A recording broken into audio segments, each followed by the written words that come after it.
Hi అండి, welcome back to my channel. ఈరోజు తలకాయ మాంసం ఎలా చేయాలో చూపిస్తాను. ఇంకెందుకు ఆలస్యం, వీడియోలోకి వెళ్ళిపోదాం. ముందుగా ఒక కుక్కర్ పెట్టుకున్నాను. దానిలో కొంచెం ఆయిల్ అయితే పోసుకున్నాను.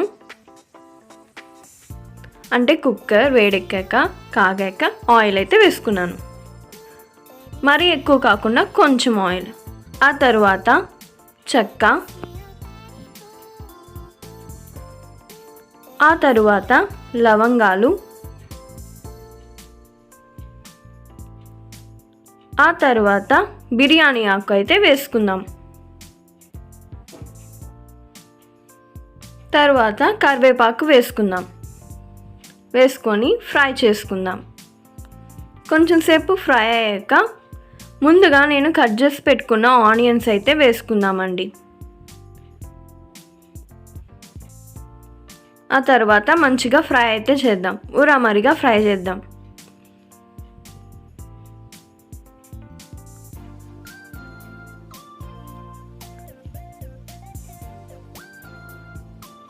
ఆ తర్వాత అల్లం వెల్లి పేస్ట్ వేసుకుందాం. ఇది మేము ఇంట్లోనే నూరిన అల్లం వెల్లి పేస్ట్ అండి, బయటదైతే బాగోదు. ఇంట్లోనే ఫ్రెష్గా అయితే చాలా అంటే చాలా బాగుంటుంది. ఈ అల్లం వెల్లి పేస్ట్ పచ్చివాసన పోయేలాగా మనమైతే కొంచెం సేపు ఫ్రై అయితే చేయాలి. మేము ఛానల్ కొత్తగా పెట్టామండి, మా ఛానల్ని సబ్స్క్రైబ్ చేసుకోండి. చాలా వీడియోస్ పోస్ట్ చేస్తూ ఉంటాము, చూస్తూ ఉండండి. ఇది కాసేపు అయితే ఫ్రై చేసుకుందాం. ఆ తర్వాత కొంచెం పసుపు అయితే వేసుకుందాం.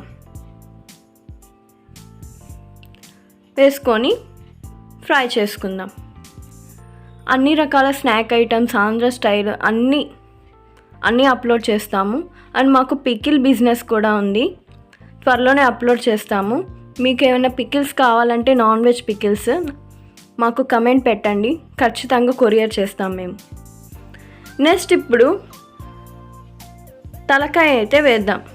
అదే అండి, మీట్ వేసేసేద్దాం. ఫ్రెష్గా శుభ్రంగా కడుక్కోవాలి. దీనిలో చాలా అంటే చాలా మట్టి ఉంటుంది, చాలాసార్లు కడగాలి, అప్పుడే బాగుంటుంది. మేము చాలాసార్లు కడిగాం కాబట్టి ఇంత ఫ్రెష్గా కనిపిస్తుంది.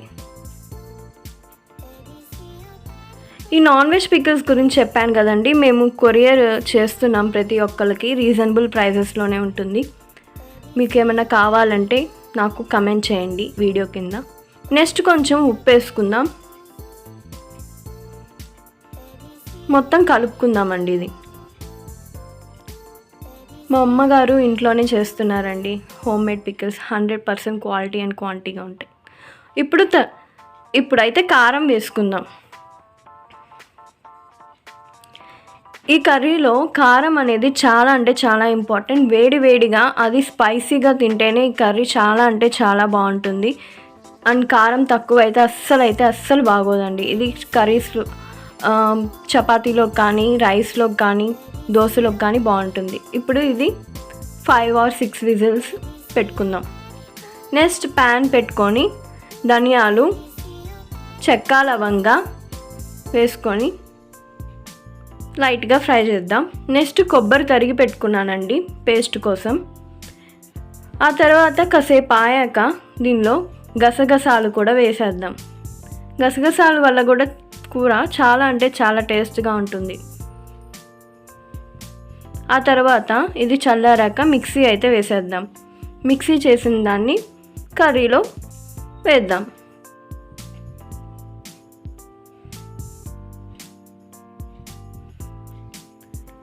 వేసి కొంచెం సాల్ట్ వేసుకున్నాను.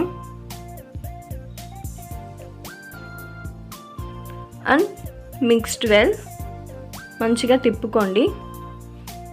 కొంచెం సేపు పొయ్యి మీద పెట్టండి. అంటే ఇప్పుడు దాకా పొయ్యి మీద లేదా అని కాదు, కొంచెం సేపు ఉడికించాలి. తర్వాత కొత్తిమీర రెడీగా చేసుకోండి గార్నిష్ చేసుకోవడానికి. మీకు కనుక నా వీడియో నచ్చినట్లయితే లైక్ చేయండి, షేర్ చేయండి, సబ్స్క్రైబ్ చేయండి. నా వీడియోస్ అన్నీ మీకు రావాలంటే ఆల్ నోటిఫికేషన్ బార్ అయితే క్లిక్ చేయండి. అప్పుడే నా వీడియోస్ అన్నీ మీకు వస్తూ ఉంటాయి. ఇప్పుడు కొత్తిమీర అయితే వేసుకుందామండి. ఓకే అండి, మీకు కనుక నా వీడియో నచ్చినట్లయితే కామెంట్ చేయడం మాత్రం మర్చిపోకండి.